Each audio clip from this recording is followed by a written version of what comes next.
year.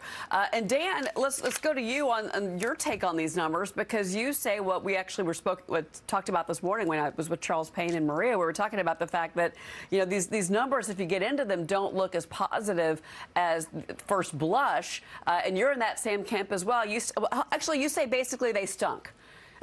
Am I quoting you correctly? I actually do think, I think the numbers do stink, and I'll tell you why. Because when you pull back what's happening in these numbers, on the surface, 199,000, okay, solid number. But right off the bat, 25% is related to the government. So that's not good news. That's socialism.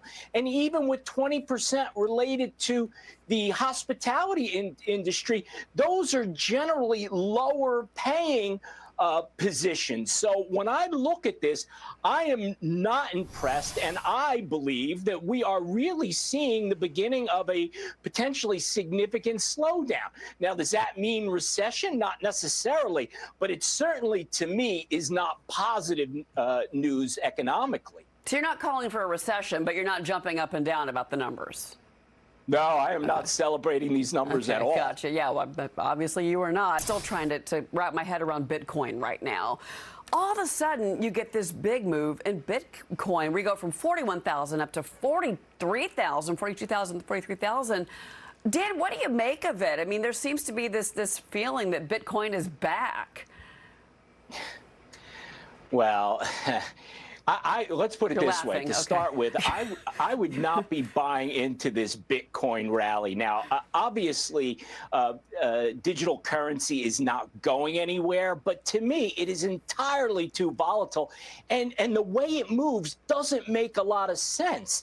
You know, it's really unpredictable. And the way I look at Bitcoin and some of the other digital currencies, it's like walking into the casino. Whatever you're going to bet, you got to be prepared to lose. So if you got some excess investments that you want to play around with, fine. But to me, there are better places to put your money. Dan, I mean, what kind of opportunities do you see out there? Like, where would you put your money right now?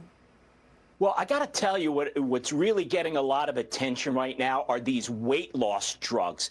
And it's impacting all aspects of how consumers are behaving, from the way they're buying food and the way they're buying clothing. So these new household names of Ozempic and Wegovy and Mounjaro, I mean, that's becoming part of what everybody's talking about. So I'm looking at Novo Nordisk and Eli Lilly, who are the leaders in this area right now. And they're not a one-trick pony, but I believe that these weight loss drugs could really have a significant impact. And this is going to be a $100 billion industry before the end of this decade. So I think that's a place to look for opportunity. Yeah, no.